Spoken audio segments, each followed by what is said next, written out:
தொடர்ந்து விரைவுச் செய்திகள். மத்திய அரசின் இடைக்கால பட்ஜெட் சுயநலமான பட்ஜெட் என மக்கள் நீதி மய்யம் தலைவர் கமல்ஹாசன் விமர்சித்துள்ளார். இதுகுறித்து அவர் வெளியிட்டுள்ள தகவலில், இடைக்கால பட்ஜெட் நடுத்தர வர்க்கத்தினருக்கும் விவசாயிகளுக்கும் நன்மை அளிப்பது போல் தோன்றினாலும் அது வெறும் மிக குறைவான தொகையாகவே இருக்கும் என தெரிவித்தார். வாக்களிப்பதற்கு சட்டப்பூர்வமாக பணம் கொடுப்பது போன்றுதான் இந்த பட்ஜெட் அமைந்துள்ளதாக கமல் விமர்சித்தார். மொத்தத்தில் இது சுயநலமான பட்ஜெட் எனவும் தமிழகத்தின் முக்கிய பிரச்சினைகளின் மீது அக்கறை காட்டாத பட்ஜெட் எனவும் கமல் சாடினார். தமிழக சட்டசபை செயலகத்தில் காலியாக உள்ள 14 துப்புரவு பணியாளர் வேலைக்கு BE, MBA, BSc மற்றும் B.Ed படித்த பட்டதாரிகள் விண்ணப்பித்துள்ளனர். படித்த படிப்பிற்கேற்ற வேலை கிடைக்காத சூழலில் கிடைக்கும் வேலையை செய்யும் மனநிலைக்கு இன்றைய தலைமுறை தள்ளப்பட்டுள்ளனர். சமீபத்தில் சென்னை சட்டசபை செயலகத்தில் காலியாக உள்ள 14 துப்புரவு பணியாளர் பணியிடத்திற்கு விண்ணப்பங்கள் கோரப்பட்டன. இப்பணிக்கு 3900க்கும் மேற்பட்டோர் விண்ணப்பித்தனர். இவர்களில் பெரும்பாலானோர் இளநிலை பட்டதாரிகள். துப்புரவு பணியாளர் வேலைக்கு 17,000 ரூபாய் ஊதியம் என்பதால் பட்டதாரிகளும் ஆர்வத்துடன் இந்த வேலைக்கு விண்ணப்பித்துள்ளனர். சென்னையில் 9 வயது சிறுமிக்கு பாலியல் தொந்தரவு கொடுத்த நபர் கைது செய்யப்பட்டுள்ளார். சென்னை பட்டினப்பாக்கம் அருகே சீனிவாசபுரத்தைச் சேர்ந்த 55 வயதான அலெக்ஸ் காவலாளியாக பணிபுரிந்து வருகிறார். இவர் கடந்த 20 நாட்களுக்கு மேலாக 9 வயது சிறுமிக்கு பாலியல் தொல்லை கொடுத்து வந்ததாக கூறப்படுகிறது. இதுகுறித்து வெளியே யாரிடமாவது தெரிவித்தால் உன் தாய் தந்தையை கொன்றுவிடுவேன் என அந்த சிறுமியை மிரட்டியதாகவும் தெரிகிறது. சம்பவம் குறித்து தெரியவந்ததும் சிறுமியின் தாயார் பட்டினப்பாக்கம் காவல் நிலையத்தில் புகார் அளித்தார். இதன் அடிப்படையில் அலெக்ஸ் என்கிற தேவராஜை போலீசார் கைது செய்தனர். தூத்துக்குடி மாவட்டம் சாத்தான்குளம் அருகே பிரிந்து சென்ற கணவரை சேர்த்து வைக்க கோரி சகோதரிகள் செல்போன் டவரில் ஏறி போராட்டம் நடத்திய சம்பவம் அப்பகுதியில் பரபரப்பை ஏற்படுத்தியது. வடலிவிலையைச் சேர்ந்த சண்முக சுந்தரி என்ற பெண்ணை கடந்த ஓராண்டுக்கு முன் அவரது கணவர் கார்த்திக் விட்டுச் சென்றதாக கூறப்படுகிறது.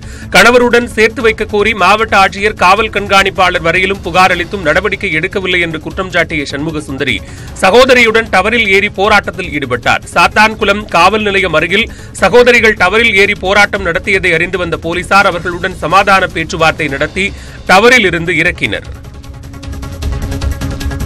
கிருஷ்ணகிரி அருகே பிரம்மாண்ட கோதண்டராமர் சிலையை பாலத்தின் மீது எடுத்துச் செல்வதில் சிக்கல் தொடர்வதால் பாலத்தின் அடியில் தற்காலிக மண்பாதை அமைக்கும் பணிகள் மேற்கொள்ளப்பட்டு வருகின்றன. திருவண்ணாமலையில் வெட்டி எடுக்கப்பட்ட 230 டன் எடை கொண்ட கற்பாறையிலான பெருமாள் சிலையை சுமந்து செல்லும் கார்கோ லாரி விழுப்புரம் கிருஷ்ணகிரி வழியாக கர்நாடகா நோக்கி செல்கிறது. இந்நிலையில் சிலையை சுமந்து செல்லும் வாகனம் குருபரப்பள்ளி பாலத்தை கடந்தால் எடை தாங்குமா என்ற அச்சத்தால் மண்பாதை அமைத்து சிலையை எடுத்துச் செல்லும் முயற்சிகள் நடைபெற்று வருகின்றன. பாலத்தை கடக்க முடியாமல் 2 நாட்களாக நிறுத்தி வைக்கப்பட்டுள்ள பெருமாள் சிலையை அப்பகுதி மக்கள் வழிபட்டு செல்கின்றனர். திண்டுக்கல் மாவட்டம் பழனி அருகே டிராக்டரும் மினி வேனும் மோதிக்கொண்டதில் 3 பேர் உயிரிழந்தனர். ஒட்டன்சத்திரத்தைச் சேர்ந்த ராஜாவின் மினி வேனை வாடகைக்கு எடுத்த மூர்த்தி மற்றும் அரசன் துடைப்பம் ஏற்றிக்கொண்டு பொள்ளாச்சி சென்றுள்ளனர். சின்னகவுண்டன்புதூர் அருகே வைக்கோல் ஏற்றிக்கொண்டு முன்னால் சென்று கொண்டிருந்த டிராக்டர் மீது மினி வேன் மோதியது. இந்த விபத்தில் அரசன், மூர்த்தி ஆகியோர் சம்பவ இடத்திலேயே உயிரிழக்க ராஜா மருத்துவமனைக்கு கொண்டு செல்லும் வழியில் உயிரிழந்தார். திருவண்ணாமலை மாவட்டம் திருமலை கிராமத்தில் 70 வயதான குந்தன் ஸ்ரீ மாதாஜி என்னும் துறவி ஜீவசமாதி அடைந்து வருகிறார். ஜெய்ப்பூர் மாநிலத்தைச் சேர்ந்தவரான இவர் இங்குள்ள சமண மடத்தில் முற்றும் துறந்த ஜீவசமாதி அடைகிறார். இல்லற வாழ்க்கையை துறந்து ஆன்மீக சிந்தனையுடன் உயிர் துறக்கும் நிகழ்வை ஜீவசமாதி என சமண சமய மக்கள் கருதுகின்றனர். இதற்காக கடந்த 4 நாட்களாக உணவு, தண்ணீர் இன்றி இருக்கும் அவரை ஏராளமானோர் பக்தியுடன் வணங்கி வருகின்றனர்.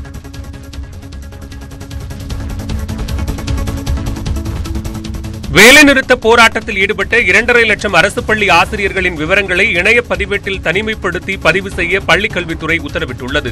புதிய ஓய்வூதிய திட்டத்தை ரத்து செய்ய வேண்டும் என்பது உள்ளிட்ட 9 அம்ச கோரிக்கைகளை முன்வைத்து அரசு ஊழியர்கள், ஆசிரியர்கள் அடங்கிய ஜாக்டோ ஜியோ அமைப்பினர் 9 நாட்கள் போராட்டம் நடத்தினர். இந்நிலையில் போராட்டத்தில் ஈடுபட்ட ஆசிரியர்களின் விவரங்களை EMIS கல்வி மேலாண்மை தகவல் பக்கத்தில் பதிவேற்ற வேண்டும் என்ற உத்தரவால் ஆசிரியர்கள் அதிர்ச்சி அடைந்துள்ளனர். இதனால் சம்பந்தப்பட்ட ஆசிரியர்களின் பதவி உயர்வு, ஊதிய உயர்வு உள்ளிட்டவை நிறுத்தி வைப்பது தொடர்பான நடவடிக்கை எடுக்கும் சூழல் உருவாகியுள்ளது. கேரளாவில் 1 கோடி ரூபாய் மதிப்புள்ள போர்ஸ்ட் கார் வாங்கிய தொழிலதிபர் அதற்கு ஃபேன்சியான பதிவனை 31 லட்சம் ரூபாய் செலவழித்து வாங்கியுள்ளார். மருந்து ஆலை உரிமையாளரான KS பாலகோபால் என்பவர் KL01 CK1 என்ற ஃபேன்சி எண்ணை ஏலத்தில் எடுக்க இந்த தொகையை செலவழித்துள்ளார். 2 ஆண்டுகளுக்கு முன் மற்றொரு காருக்கு 19 லட்சம் ரூபாய் செலவழித்து இதே பாலகோபால் ஃபேன்சி எண் பெற்றிருந்தார். மத்திய பிரதேச தொழில் நிறுவனங்களில் குறைந்தபட்சம் 70 விழுக்காட்டினர் அம்மாநில தொழிலாளர்களாக இருப்பது கட்டாயமாக்கப்பட்டுள்ளது. இந்த விதிமுறையை நிறைவேற்றினால் மட்டுமே அரசின் உதவி கிடைக்கும் என முதலமைச்சர் கமல்நாத் உத்தரவிட்டுள்ளார்.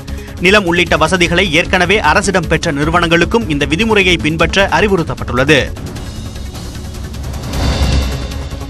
விவசாயிகளுக்கு மத்திய அரசு அறிவித்துள்ள 6000 ரூபாய் உதவித்தொகையை பெற ஆதார் அவசியம் என அறிவிக்கப்பட்டுள்ளது.